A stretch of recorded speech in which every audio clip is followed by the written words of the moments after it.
Parenting کا ایک بہت بڑا اصول، بچوں کو نیک دیکھنا چاہتے ہیں خود نیک بن جائیں. بچے آپ کے طریقے پہ چلیں گے اور آپ کی نیکی کے اثرات ان تک پہنچیں گے. تو جب بچے ستائیں، جب بچے پریشان کریں، نیک راستے پر نہ آئے تو دیکھیں ہم نے تو اس عمر میں کوئی غلط کام نہیں کیے، ان پہ توبہ کریں. یا پھر یہ کہ آج میری زندگی میں تو کوئی ایسی چیز نہیں کہ جو میں اللہ کی نافرمانی کی کر رہی ہوں. کیونکہ جب انسان اللہ کی نافرمانی کرتا ہے تو اللہ سبحانہ وتعالیٰ ان لوگوں کو جو اس کے ماتحت ہوتے ہیں اس کا نافرمان کر دیتا ہے. اور اگر انسان نیک ہوتا ہے تو صرف زندگی میں نہیں، مرنے کے بعد بھی اس کی اولاد کی حفاظت کی جاتی ہے. انسان کی عبادت کی برکت دنیا اور آخرت میں اس کی اولاد کو ملتی ہے، کیونکہ وہ ان کے بارے میں شفاعت کرتا ہے. اس کی اولاد کے جنت میں بھی درجے بلند کیے جائیں گے تاکہ انسان اپنی اولاد سے آنکھوں کی ٹھنڈک پائے. قرآن مجید میں آتا ہے نا کہ ہم ان کی اولاد کو بھی ان سے ملا دیں گے، الحقنا بہم ذریتہم. کیونکہ انسان اس وقت خوش ہوتا ہے جب اس کے بچے، اس کی اولاد اس کے ساتھ ہو کسی بھی خوشی کے مقام پر. لیکن یہاں جو اصول ہے وہ یہ ہے کہ والدین کی نیکی کا اولاد کو لازمی فائدہ ملتا ہے. کسی کا کہنا ہے کہ جب بھی میں کسی سلجھے ہوئے نوجوان کو دیکھتا ہوں، خوشحال انسان کو، تو مجھے یقین ہو جاتا ہے کہ ضرور اس کا باپ صالح اور نیک ہوگا. کیونکہ قرآن مجید میں آتا ہے وَكَانَ أَبُوهُمَا صَالِحًا، کہ ان کا باپ نیک آدمی تھا. تو باپ جب نیک ہوتا ہے تو اولاد کو دنیا میں بھی اس کا فائدہ ہوتا ہے.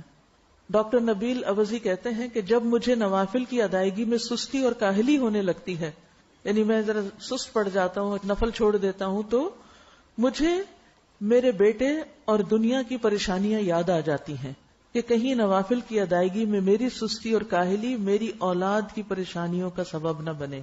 یعنی اگر میں نے عبادت میں کوتاہی کی تو کہیں ایسا نہ ہو کہ اس کا وبال میرے بچوں پر بھی پڑے.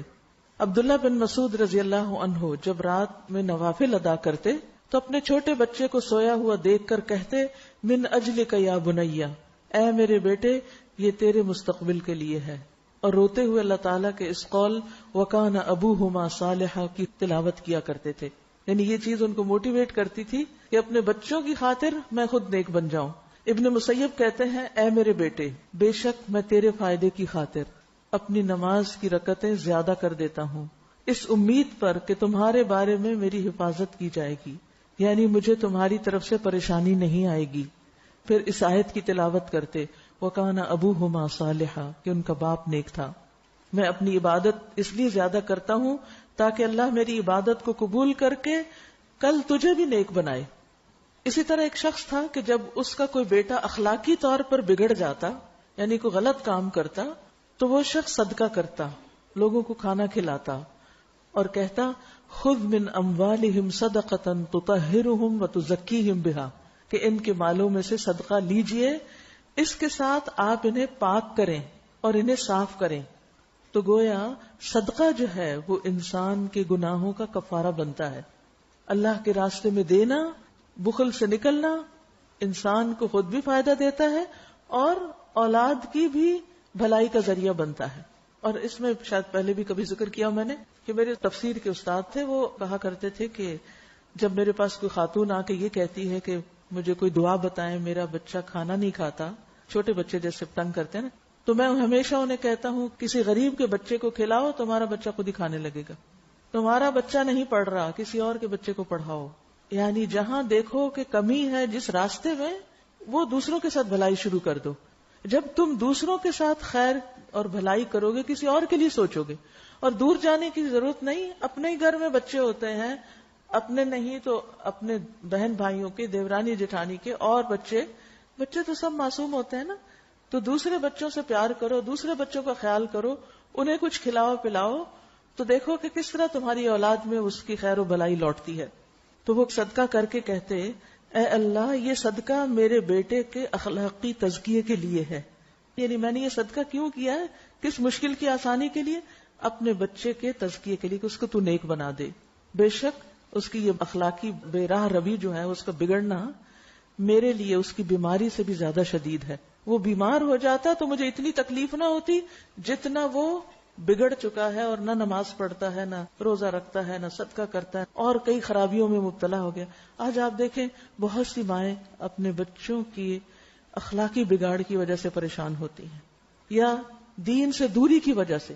اخلاقی طور پہ بہت اچھے ہیں لیکن دین سے دور ہیں, نمازوں کی پابندی نہیں ہے اور کچھ گڑبڑ کرتے ہیں کمائی میں یا کسی اور چیز میں.